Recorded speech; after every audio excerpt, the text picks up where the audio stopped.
Hey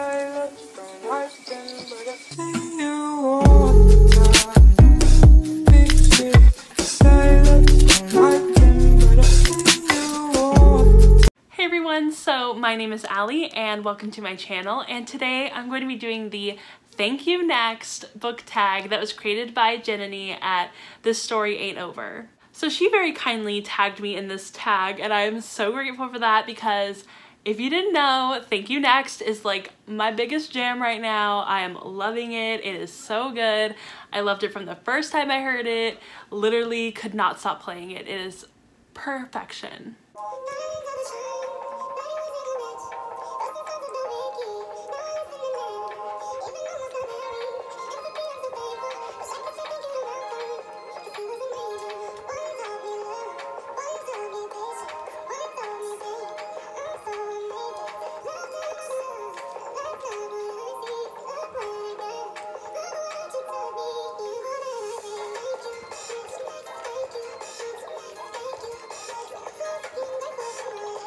So I'm going to start off with the questions, and the first question is, name a book that you said thank you next to, i.e. you DNF'd it for some sort of reason. So for this question it's kind of easy because that's Soft Kill Girls by Claire Legrand, and I just recently DNF'd this book. I am going to revisit it at an undisclosed time, but I have currently DNF'd this book because it just wasn't my vibe at the time. It wasn't the one I was like in the mood for, so I decided just to kind of shelve it for a little while.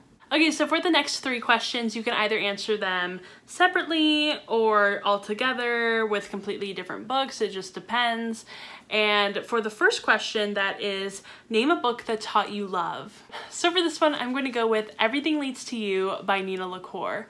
And this book is one that definitely taught me love because it was the first book that I'd ever read with a female-female relationship. And that was a super big deal for me at that time because obviously, like I said, I had never read something like this, and I remember vividly reading this book and crying a lot, and just it felt like I had kind of discovered something that I hadn't known existed.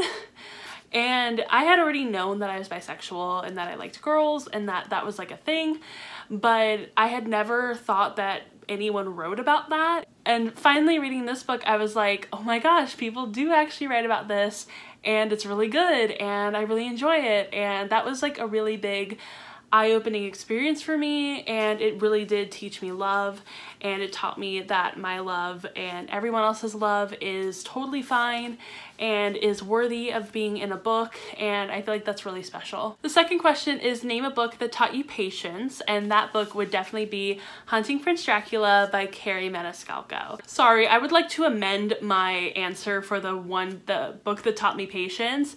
I do still stand by Hunting Prince Dracula. However, I have a better answer, and that is The Night Circus by Erin Morgenstern. This book took me actual years to finish.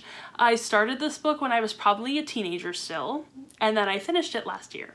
So if you didn't know, I'm 23 years old. I was still 23, no, I was 22 when I finished this book. And it took me literally years to finish it. I'm pretty sure I started it when I was about 19. And it took me like 3 or 4 years to finish it. So that's the thing. This one definitely taught me patience. It took me forever to finish, took me forever to read. And yeah, I think this is probably the longest I've ever taken trying to read a book. So I think that definitely goes to The Night Circus. And the next question is for the book that taught you pain, and that would be New Moon by Stephenie Meyer, by our BFF Steph.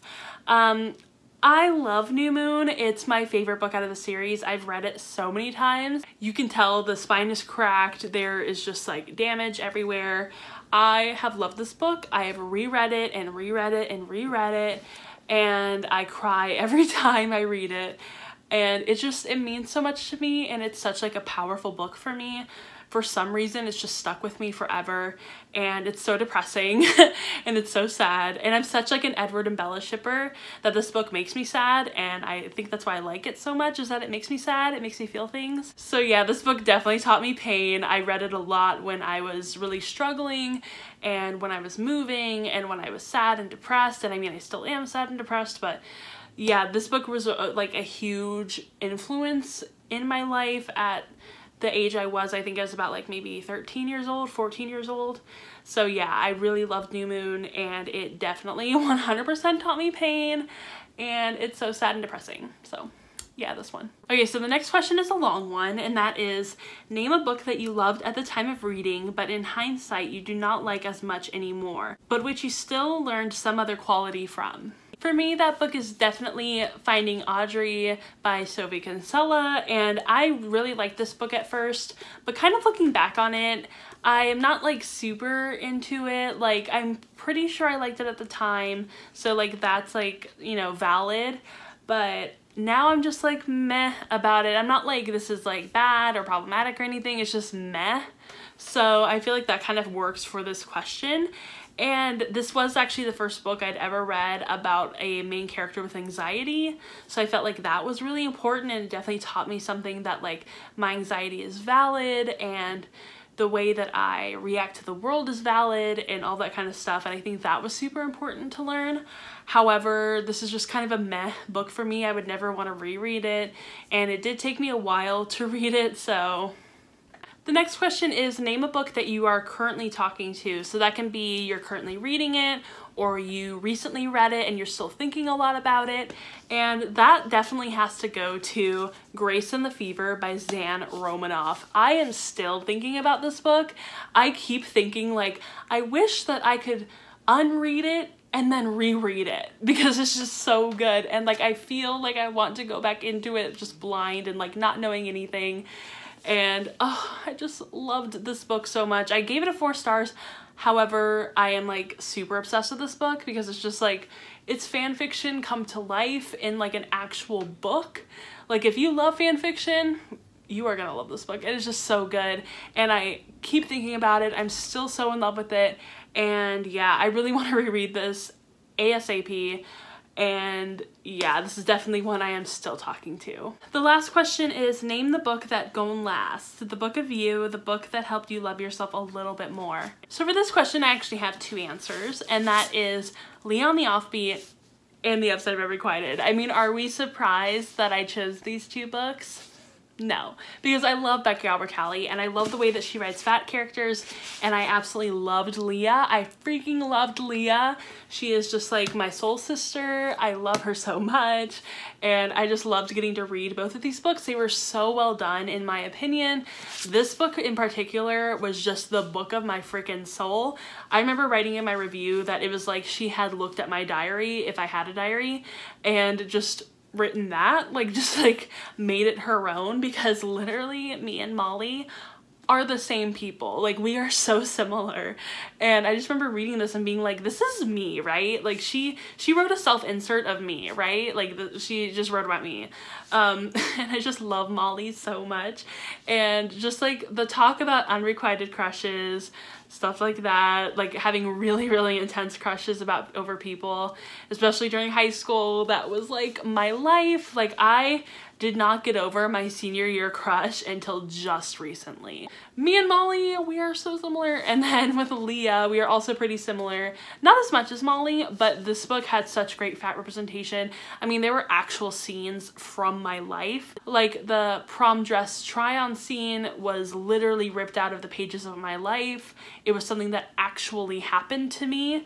And I just think that that was so incredibly amazing, and just it's so great just to see someone who is so much like me, who has experienced such similar things as I have. And that's just why I love these 2 books. I feel like Becky Albertalli really knows how to write teenage characters, really knows how to write fat characters, and she just does such a wonderful, amazing job with both of these characters, with both these books. They are just so amazing, and I'm so glad that I read them. Like, literally, these books, I remember reading this book so many, like, just crying so much, just like every time I read it. There was always a part that would make me tear up, that would get me emotional. And yeah, this is definitely the book of my heart. I just love it. It means so much to me. It's literally, I feel like if you aren't anything like Molly, if you're not fat, if you don't have like these really intense emotions, whatever, you're not gonna understand this book, and I totally get it. There's so many people who are not fat, who don't have that kind of like insane crush sort of thing, and they don't get it. And I understand. I totally understand, because this is a very niche sort of book. This character is super niche, and yeah, but I mean, like, it's the book of my heart. I love it so much. All right, so I'm going to tag some people down below, and I'll let you know if I tagged you. And also, thank you to Jananie, and I absolutely love this tag. It was so wonderful, and I love this song, so it was great. And I really enjoyed getting to answer all those questions, and I hope you guys enjoyed this video. If you did, go ahead and give it a thumbs up and subscribe to my channel. And also go follow me on Instagram and Twitter, and friend me on Goodreads. And I hope you guys enjoyed this video, and I will see you guys in my next one. Bye! Like